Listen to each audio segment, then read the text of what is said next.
लूटेंगे देश को। अब बड़का बड़का फोटो पेट्रोल पंप पे लगा करके हंसता हुआ नूरानी चेहरा दिखा रहे हैं। ये बेशर्मी है साहब। पीएम अपना थोबड़ा लगा करके चंदा वसूल लिए और कहते हैं कि पीएम केयर फंड सरकारी फंड नहीं है। मुझे बताइए कि प्रधानमंत्री सरकारी है कि नहीं है। अगर प्रधानमंत्री सरकारी है तो उसके नाम पे लिया गया चंदा भी सरकारी और इसका हिसाब आपको देश की जनता को देना पड़ेगा। आपके बाबूजी का पैसा नहीं है। इस परफॉर्मेंस नहीं कर रहा है सरकारी कंपनी, इसलिए सरकारी कंपनी को बेच देना चाहिए। तो सरकारी प्रधानमंत्री भी परफॉर्म नहीं कर रहा है, उसको भी किराए पे लगा देना चाहिए। देश के मौजूदा प्रधानमंत्री गांधीवादी नहीं है, गोडसेवादी ही है। पूरे देश को पता है, ये पूरी दुनिया को पता है। भारत में गोडसे अब बाइडेन के सामने गांधी गांधी करना पड़ता है।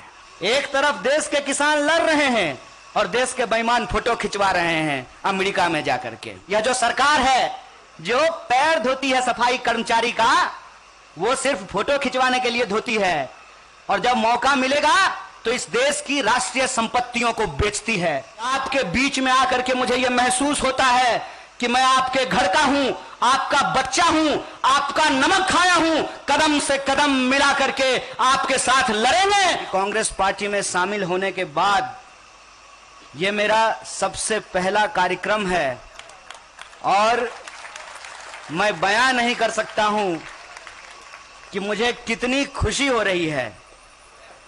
एक पत्रकार कल पूछ रहे थे कि आप पार्टी में सिंक इन हो गए हैं। अगर कार्यक्रम इस तरह का हो, जो कार्यक्रम मजदूरों का हो, अगर कार्यक्रम नौजवानों का हो, अगर कार्यक्रम किसानों का हो, अगर कार्यक्रम छात्रों और महिलाओं का हो, मैं समझता हूं कि ये हमारा कार्यक्रम है, ये हमारी पृष्ठभूमि है, ये हमारा इतिहास है, ये हमारा वर्तमान है। मैं आप तमाम लोगों से गांधी जी की जयंती के मौके पर गांधी जी के प्रति अपना श्रद्धा सुमन अर्पित करता हूं। आजकल तो गांधी की जयंती हर कोई मना रहे हैं। आजकल तो गांधी जी की जयंती वो भी मनाते हैं जो गोडसे की तस्वीर अपने दफ्तरों में लगाते हैं।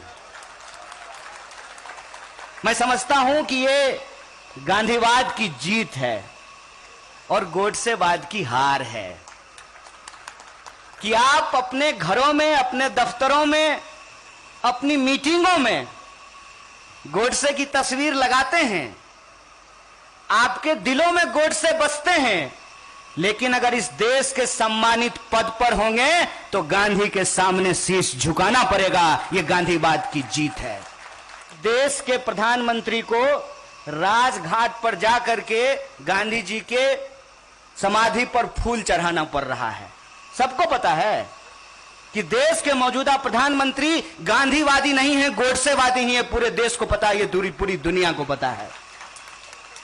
भारत में गोडसे अब बाइडेन के सामने गांधी गांधी करना पड़ता है।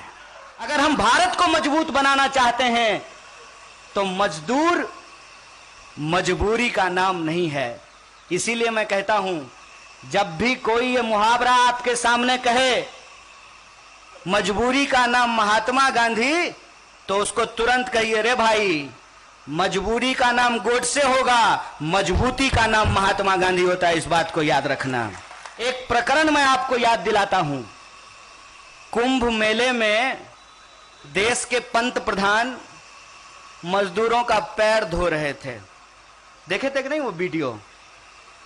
बस हो गया, कैमरा, लाइट, एक्शन, कट, बात खत्म। क्या हुआ उसके बाद उन मजदूरों का? आज भी इस देश में मैनुअल स्कैवेंजिंग होता है। हाथ से मजदूर गंदगी उठाते हैं। काहे भैया? हम मंगल पे पहुंचने वाले हैं, चंद्रमा पे पहुंच गए हैं। यहां बैठ करके अमेरिका में अपने बच्चों से व्हाट्सएप पे hi hello hi darling how are you कर सकते हैं। तो क्या इस देश में विज्ञान ने इतना विकास नहीं किया है कि मैनुअल स्कैवेंजिंग को बंद कर दिया जाए? क्या तकनीक का इतना विकास नहीं हुआ है कि मैनुअल स्कैवेंजिंग को समाप्त किया जाए? प्रधानमंत्री जी ने एक किताब लिखी है, पता नहीं लिखी है कि लिखवाई है। उस किताब में लिखा हुआ है कचरा उठाने से आध्यात्मिक सुख मिलता है। मोदी जी बगल में ही घर है, आइए कल हम लोग गटर में उतरेंगे, आध्यात्मिक सुख लेंगे थोड़ा सा।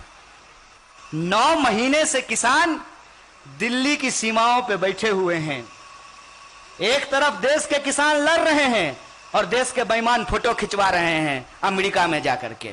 और आप ये समझ लीजिए, यह जो सरकार है जो पैर धोती है सफाई कर्मचारी का, वो सिर्फ फोटो खिंचवाने के लिए धोती है, और जब मौका मिलेगा तो इस देश की राष्ट्रीय संपत्तियों को बेचती है।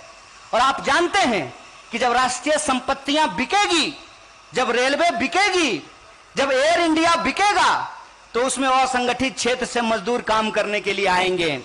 जेट एयरवेज बिक गया, रातों रात सैकड़ों मजदूरों और एम्प्लॉय को निकाल करके बाहर कर दिया गया। बताइए, कोई नोएडा में घर लिया होगा, कोई गुड़गांव में घर लिया होगा, वॉशिंग मशीन भी उनका ईएमआई पे था, कहां से ईएमआई भरेंगे? ये जो देश की संपत्ति की लूट है, इस लूट को हमको समझना पड़ेगा। लूटेंगे देश को। अब बड़का बड़का फोटो पेट्रोल पंप पे लगा करके हंसता हुआ नूरानी चेहरा दिखा रहे हैं, ये बेशर्मी है साहब, इस बेशर्मी को समझिए। और इसीलिए मैं कह रहा हूं, पूरी जिम्मेदारी के साथ कह रहा हूं कि आप तमाम लोग जो हैं उनको अपने हक और अधिकार के लिए, और जो कानून सरकार ने बनाए हैं, अक्सर लोग हमसे पूछता है कि क्या किया कांग्रेस पार्टी ने 70 साल में। 70 साल में कांग्रेस पार्टी ने लेबर को लेकर के कानून बनाए, मिनिमम वेज के कानून को पास किया गया, 8 घंटे के कानून को लागू किया गया, और यह कहा गया कि संगठित क्षेत्र को हम बचाएंगे।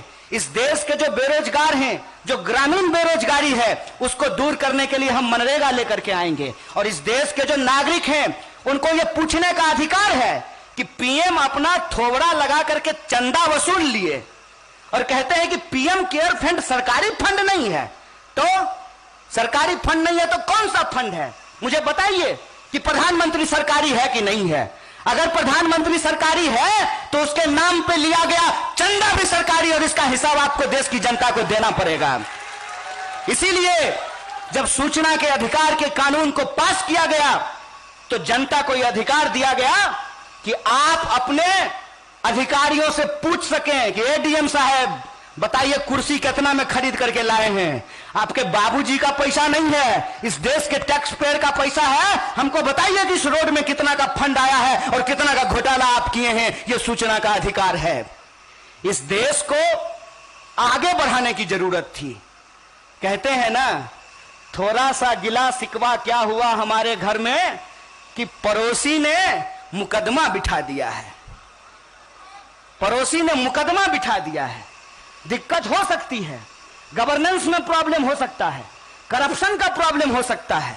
मैं देश की जनता से ये याद दिलाना चाहता हूं, लेकिन आपने बदले में आकर के एक ऐसे आदमी को बिठा दिया है जो बोला कि हम चौकीदार हैं। वो चौकीदार नहीं है, वो चौकीदार नहीं है। इस जो है भ्रम में मत रहिए। और मैं एक सवाल पूछता हूं कि अगर वो कहते हैं कि वो चौकीदार हैं, तो चौकीदार को इस देश की संपत्ति अपने दोस्तों को किराया पर देने का अधिकार है? बोलिए। जब हमने कहा कि प्रधानमंत्री देश की संपत्ति बेच रहे हैं, तो एक प्रधानमंत्री के समर्थक ने कहा कि बेच नहीं रहे हैं, किराया पर लगा रहे हैं। हम बोले लगाने का अधिकार कौन दिया चौकीदार को? बउआ, तुम तो मालिक नहीं हो देश की संपत्ति का। देश की संपत्ति तो देश के लोगों का है। क्या आपने संसद में कोई कानून पास कराया था? क्या आप देश की संपत्ति को अपने दोस्तों को दे देंगे?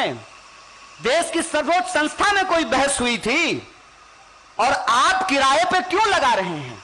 इसका मतलब आप मानते हैं कि आपको पैसे की जरूरत है। और आपको पैसे की जरूरत क्यों है? आपको अगर पैसे की जरूरत है, इसका मतलब आपको आमदनी नहीं आ रही है। और आपको अगर आमदनी नहीं आ रही है तो आप अपने लिए 8,500 करोड़ का उड़न खटोला क्यों खरीद करके ला रहे हैं? जरा हमको यह समझा दीजिए। आपको आर्थिक तंगी होगी, आपके पिताजी बीमार होंगे, आप उनको अस्पताल में भर्ती कराएंगे, अस्पताल का फीस देने के लिए आप अपनी जमीन बेचेंगे तो बात समझ में आती है। लेकिन आपके पिताजी बीमार हों, अस्पताल में भर्ती हो और आप जमीन गिरवी रख करके अपने लिए बुलेट खरीद लें, तो इसको तो जो होशियारी नहीं कहते हैं, इसको तो बेईमानी कहते हैं, इसको तो अय्यासी कहते हैं। कोई मुझे बताए, जब देश इस तरह की आर्थिक मंदी से गुजर रहा है तो 20,000 करोड़ का प्रधान सेवक का महल बनाना जरूरी है?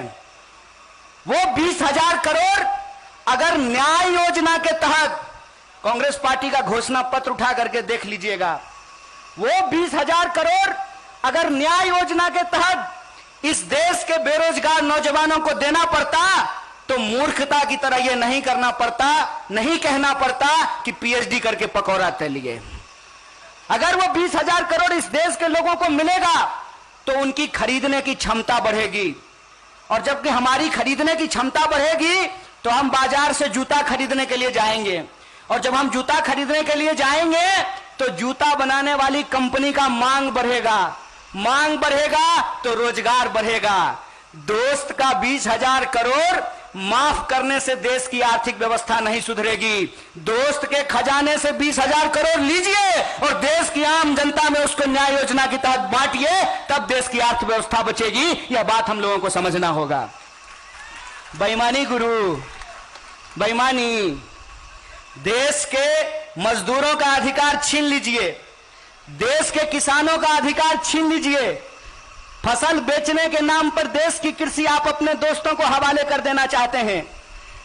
डिस्ट्रेस सेल मतलब परफॉर्मेंस नहीं कर रहा है सरकारी कंपनी, इसलिए सरकारी कंपनी को बेच देना चाहिए। तो सरकारी प्रधानमंत्री भी परफॉर्म नहीं कर रहा है, उसको भी किराए पे लगा देना चाहिए। बताइए हमको, यह कौन सी बात है कि रेलवे सरकारी नहीं होना चाहिए, एयर इंडिया सरकारी नहीं होना चाहिए, अस्पताल सरकारी नहीं होना चाहिए, एम्स नहीं होना चाहिए, तो सरकारी संसद लेकर के झुंझुना बजाएंगे साहेब।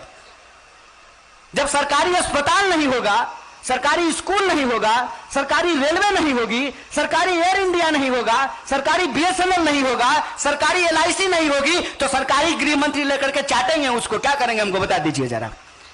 ये कौन सी नीति है? ये देश को बेचने की नीति है।